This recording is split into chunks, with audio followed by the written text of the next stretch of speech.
यशाया संदेष्ट्याच्या पुस्तकातून घेतलेले वाचन. उझिया राजा मरण पावला त्या वर्षी प्रभू उंच स्थानी असलेल्या उंच सिंहासनावर बसलेले मी पाहिले. त्याच्या जग्याच्या बाह्यांनी मंदिर व्यापून गेले होते.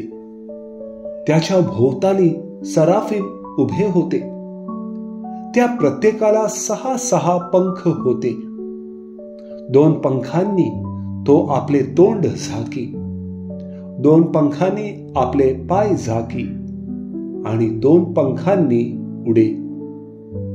ते आळीपाळीने उच्च स्वराने म्हणत, पवित्र पवित्र पवित्र सेनाधीश परमेश्वर, अखिल पृथ्वीची समृद्धी त्याचे वैभव होय.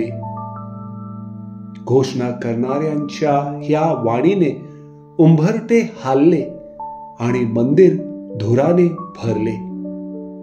तेव्हा मी म्हटले, हाय हाय, माझे आता वाईट झाले, कारण मी अशुद्ध ओटांचा मनुष्य आहे आणि मी अशुद्ध ओटांच्या लोकात राहतो आणि सेनाधीश परमेश्वर, राजाधिराज ह्यांच मी आपल्या डोळ्यांनी पाहिले. मग एक सराफ दूत वेदीवरील इंधळ चिमट्याने हाती घेऊन माझ्याकडे उडत आला. तो माझ्या ओठांस लावून त्याने म्हटले, पहा, याचा स्पर्श तुझ्या ओठांस झाला म्हणून तुझा दोष दूर झाला आहे. तुझ्या पापाचे प्रायश्चित झाले आहे. तेव्हा मी प्रभूची वाणी ऐकली, ती अशी, मी कोणाला पाठवू? आमच्यासाठी कोण जाईल?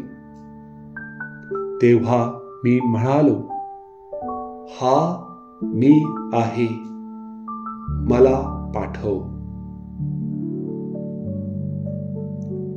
प्रभूचा शब्द. देवाला धन्यवाद.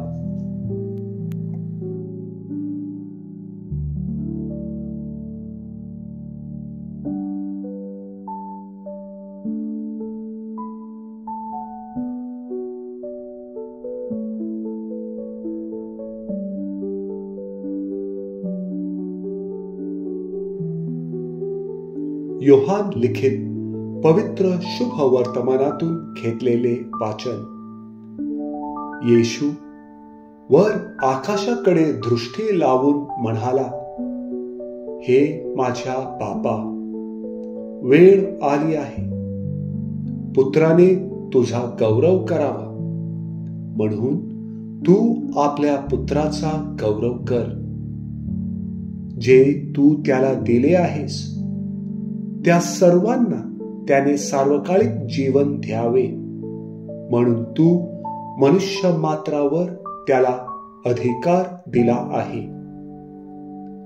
सार्वकालिक जीवन हेच आहे की तू जो एकच खरा देव त्या तुला आणि ज्याला तू पाठवले त्या येशू ख्रिस्ताला त्यांनी ओळखावे. जे काम तू मला कराव्यास दिले ते पुरे करून मी पृथ्वीवर तुझा गौरव केला आहे. तर आता हे माझ्या बापा, जग होण्यापूर्वी जो माझा गौरव तुझ्या जवळ होता, त्याच्या योगे तू आपणाजवळ माझा गौरव कर. जे लोक तू मला जगातून दिले त्यांना मी तुझे नाव प्रगट केले. ते तुझे होते आणि तू ते मला दिले आणि त्यांनी तुझे वचन पाळले आहे. आता त्यांना समजले आहे की जे काही तू मला दिले आहे ते सर्व तुझ्यापासून आहे. कारण जी वचने तू मला दिली ती मी त्यांना दिली आहेत. ती त्यांनी स्वीकारली. मी तुझ्यापासून आलो हे त्यांनी खरोखर ओळखले आणि तू मला पाठवले असा त्यांनी विश्वास ठेवला. त्यांच्यासाठी मी विनंती करतो. मी जगासाठी विनंती करीत नाही, तर जे तू मला दिले आहेत त्यांच्यासाठी, कारण ते तुझे आहेत. जे माझे ते सर्व तुझे आहे आणि जे तुझे ते माझे आहे आणि त्यांच्या ठायी माझा गौरव झाला आहे. आता ह्यापुढे मी जगात नाही आणि मी तुझ्याकडे येत आहे. प्रभूचे शुभ वर्तमान. हे प्रभू येशू ख्रिस्ता, तुझी स्तुती असो.